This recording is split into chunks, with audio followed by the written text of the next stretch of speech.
Welcome to the Meet and Confer podcast. I'm your host, Kelly Twigger. Thanks so much for being here. If you're tuning in for the first time, thanks for giving me your time. I know how valuable it is.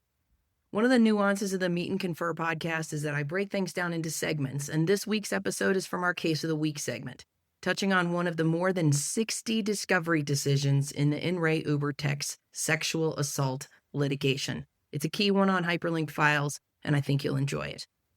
Before we dive in, let's take a brief pause to talk about mobile discovery. If your case hinges on a custodian's phone, Mode 1 lets you pull only the relevant texts, chats, or photos in a fully remote manner. No kits and no travel. The user clicks a secure link and the data you choose lands in relativity the same day for a flat fee. I've watched it shrink collections from weeks to hours, and it just works. To learn more about how Mode 1 can help you get mobile data faster and more cost effectively, visit mode1.io. All right, now on with the show. This week's decision is the latest in the saga of hyperlinked files and when a responding party has to provide documents shared at links in communications, regardless of the application that they are shared from. We are revisiting the discovery dispute rich case of In re Uber Technologies passenger sexual assault litigation in front of Magistrate Judge Lisa Cisneros. This decision is from March 3rd, 2025, and represents the first of 3 decisions on hyperlinked files just this month in March to resolve the issues raised by plaintiff following Uber's production of documents. Now, we've covered decisions from this case previously, most recently on episode 141 of the Case of the Week. In that episode, I walked you through Magistrate Judge Cisneros' order regarding the language to be included in the party's ESI protocol on hyperlinked files. Recall that Uber leveraged Google Mail and Google Apps for its employees and also archived data into Google Vault. There is a detailed discussion in episode 141 of those various technologies and the ability to collect information from those various technologies that is assumed for purposes of this decision. So if you need to, you can go back and take a look at that one. And we'll drop that one as a link as well. The March 3rd, 2025 decision from the court comes following a joint letter from the parties. We've talked multiple times on the Case of the Week about the benefits of using a letter dispute process with courts and how you should engage with your judges to use that type of process if you feel like you're going to have a situation with a lot of discovery issues. In this ruling, the court noted initially that the disputes, the issues before it implicate the parties' ESI protocol and reiterated its ruling from May 2024, which was that episode 141, in which it held that a hyperlinked document is an attachment for purposes of the ESI protocol in this litigation because it is akin to a traditional email attachment where the email message and hyperlinked document reflect a single communication at a specific point in time. That's a very important point here that Judge Cisneros in the In re Uber Tech's cases has said that a hyperlinked document is an attachment because it is akin to a traditional email attachment where the email message and hyperlinked document reflect a single communication at a specific point in time. Now, that is different than other judges who have found that hyperlinked files are not an attachment. So who you're in front of and how informed your judge is going to depend on how this issue goes. Now here, the court also noted that the ESI protocol that the parties had agreed upon and submitted did not require Uber to produce contemporaneous versions of all hyperlinked files. That came after Uber successfully argued that it was not technologically possible for it to provide contemporaneous versions of hyperlinked documents from Google Vault. But the court found that Uber was able to provide contemporaneous versions from Google Drive. Now, again, if you go back and look at episode 141, it'll give you a detailed discussion of the differences between Google Vault and Google Drive and the technology that's available to be able to pull contemporaneous versions and metadata from Google Vault or from Google Drive, but not from Google Vault. But the ESI protocol here did require Uber to produce contemporaneous versions of documents that were not in Vault, but in the Google Drive. And the protocol also required Uber to provide metadata linking the hyperlinked document to the email where it is referenced. And that's what's really critical because, as we know, when we see an email with a hyperlink in it, we just have that link. We just have that URL. We don't know whether that's an active link. We don't know whether that document still exists. And in the context of a production, we don't have any metadata that links potentially a subsequently produced hyperlinked document back to that message, to that communication, whether it's a chat, an email, or anything where a link is included. Now, with that, referencing her May 2023 order, Judge Cisneros stated that, quote, the lesson from the court's prior order, which bears on the current dispute, is that while attachments are broadly defined to include hyperlinks, the production of all hyperlinked documents is not required in light of the pervasive technical challenges, close quote. Now, with that background, let's turn to the issues before the court. And there are several here. First, the plaintiffs sought metadata and underlying documents for hyperlinks that reference sources other than Google Drive. And this is where the language of the protocol becomes key. Uber argued that the protocol only focuses on providing hyperlinked files from Google Drive and that it was not technologically feasible for them to provide metadata for all documents containing hyperlinks. Plaintiffs argued that the protocol language required Uber to provide sufficient metadata to establish parent-child relationships between the documents and their attachments, regardless of whether or not they linked to Google Drive documents. So the whole issue here is the protocol specifically addresses Google Drive documents, but it doesn't address hyperlinks for communications in other applications. Now, looking at the language of the protocol, the court found that even if the protocol could be found to require metadata for hyperlinked documents not in Google Drive, there is no obligation for a party to do that where it is not technologically feasible. Quote, Uber cannot use a method of collection and processing that preserves a certain metadata relationship if that method does not exist. Close quote. The court also noted that it was not clear what metadata fields that the plaintiffs actually sought from the non-Google Drive hyperlinked files. Now, from my perspective, if metadata is laid out in the ESI protocol, it would be pretty consistent as to what it is that the plaintiffs actually were seeking here. But it's another lesson that you need to articulate to the court at every level. Even though you've had the disputes before, you need to tell the court exactly what you're looking for in every discovery dispute. Now, to resolve the issue, the court ordered the parties to meet and confer and come up with a process by which the plaintiffs could request the Bates number of or the production of a hyperlinked document where they believe a hyperlinked document was potentially relevant. Now, that process is in line with Judge Susan Van Keulen's decision in McLaughlin versus Tesla from 2023. The court here, however, did not require Uber to produce documents for links to public websites, and that's in keeping with Magistrate Judge Parker's decision from Nichols and Noom back in 2021. Interestingly, though, the court made the following comment about the process for the parties to come up with.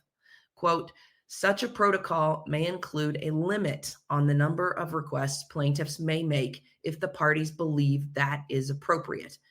If there is a dispute as to the number of requests to allow, the court is inclined to allow a large number, close quote. Now, I love this in situations when judges signal to the parties what their thinking is so that the parties come up with something that the court will deem reasonable.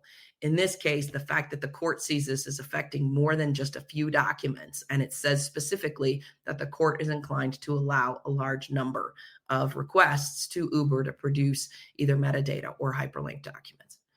Now, finally, on this issue, the court made a statement that is important to note because it shows that she knows the technology will continue to move forward and that as the case progresses, new technology may allow the parties to provide more and better data. And she stated this: separately, the parties are also encouraged, but not required, to consider whether it is technologically feasible to include further useful information regarding hyperlinked non-Google Drive documents in future document productions, and whether doing so would be more efficient than providing such information through case-by-case requests, close quote. Now, it's highly likely that technology will allow for more collection and production as this litigation moves forward. If it does, then the question will become whether Uber is required to go back and reproduce the same information that could not be produced previously. And that, to me, is a whole new can of worms. The second issue involved here between the parties raised Uber's lack of production of hyperlinked files for documents outside of Gmail. The court noted that the ESI protocol applies to hyperlinked files that, quote, appear in communications, and ordered Uber to produce documents hyperlinked in Google Chat messages, and for both parties to meet and confer to find a process to provide documents and metadata from hyperlinks in documents other than Gmail and chat messages. That last issue, so that is really saying, okay, well, you parties contemplated Google Drive, but we didn't talk about these other things as it relates to hyperlinks. But based on the language in the ESI protocol, that everything that appears in communications related to hyperlinks, that means any source of ESI where hyperlinks are used. So not just Google Drive, not just Gmail. All right, the last issue that the parties raised here before the court departed from the hyperlinks issue a little bit in that it included the hyperlinks issue in email threading. This one addressed Uber's lack of production of email threads, but also relates to hyperlinked files in email threads. The ESI protocol for the matter allowed parties to use email threading for internal review, but required that no email would be withheld from production because it is included in an email thread. And this is the whole discussion that we've been through on email threading of you have one email at the top, that's the last included email, and then you have maybe 10 or 15 emails below it. Here, Uber is keeping out non-relevant emails from those email threads, and the plaintiffs are disputing that issue. They're also disputing the issue of where a relevant email that has a hyperlink, or an email that they believe is relevant has a hyperlink, that email is left out of the production, but the hyperlink later shows up in quoted information in another email thread. And the question is whether or not the hyperlinked files in those email threads should be produced according to the protocol and according to what the judge is ordering here with regard to these other issues that we discussed. Now, Judge Cisneros addressed that issue of where hyperlinks to files appeared later in an email thread that has been produced and quoted the content of earlier emails in a thread below the new message. Plaintiffs argue that where those emails are produced, Uber has not produced the documents or metadata for those included hyperlinks. Now, Uber made an interesting argument here, finding that it treated links to those documents buried in email threads as traditional attachments, meaning that they would not necessarily be attached to the reply message in the way that, an email might happen. So sometimes when I respond to an email that has an attachment, the attachment may be attached to the reply. Other times it may not be. It often depends on the email client and how your settings are configured. And so what Uber is arguing is that, hey, we treated these like traditional attachments, that hyperlink file wouldn't necessarily be attached to a reply, so we didn't produce it. Now, that's a sly argument on Uber's part, but it's a bit disingenuous when we just had a long discussion about the requirement to produce hyperlinked files from the ESI protocol.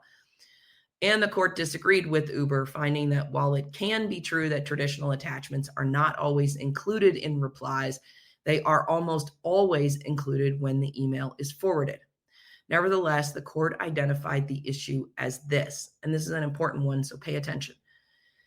Quote, can a hyperlink within an earlier email be considered the equivalent of an attachment to a later email that quotes the earlier email?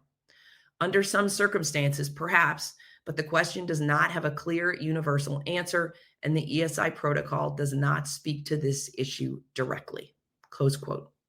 With no clear path, the court ordered the parties to meet and confer using the approach outlined on the earlier issues. So what are our takeaways from this decision? Well, they are plentiful. First, this case really reiterates the iterative nature of discovery. And you are always going to learn more as you go through the process.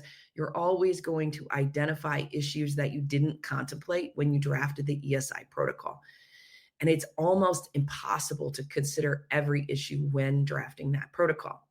Now, the parties here looked at what they had in front of them and negotiated an incredibly thoughtful and detailed protocol.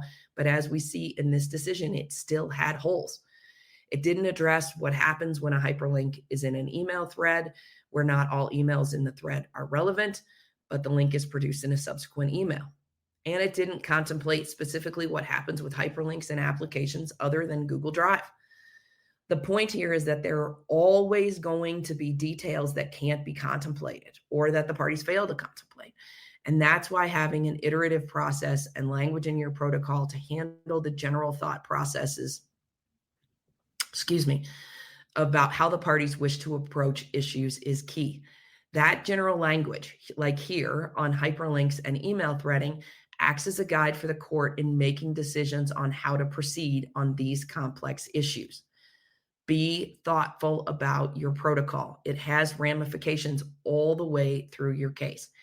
This decision that we looked at today is one of 37 discovery decisions in this class action case. It's extensive and it's difficult to cover all of the issues. Now, with regard to hyperlinks, today's decision is another step in yet a consistent progression of case law on this issue. And it required the parties to come up with a process, which they did in a subsequent decision, allowing the plaintiffs to request documents and metadata on specific hyperlinks. Now, what I love about Judge Cisneros' decision here, and it's been consistent in her decisions on this matter, is that she is constantly looking at what is technologically feasible to be done. The analysis about whether a party is entitled to the data is not the issue, and I don't think it should be. It's whether the technology exists to provide it. A party can only do what technology allows it to do, and a court is not going to require more than that. But the court also noted here that if technology advances on these issues as the case progresses, that Uber will be required to provide data when it is able to do so. And that raises a question I noted earlier that will strike fear into the hearts of all producing parties. If technology evolves to allow for the production of contemporaneous versions of hyperlinked files and metadata, will a party be required to go back and reproduce that information later? That's going to be a tough question for us to answer. That's our case of the week for this week. Be sure to tune in for our next episode, whether you're watching us via our blog, YouTube, or downloading it as a podcast on your favorite platform. You can also find our back issues of Case of the Week on your favorite podcast platform. And be sure to subscribe, as we'll be adding new content apart from the Case of the Week segment. Thanks so much. Have a great week.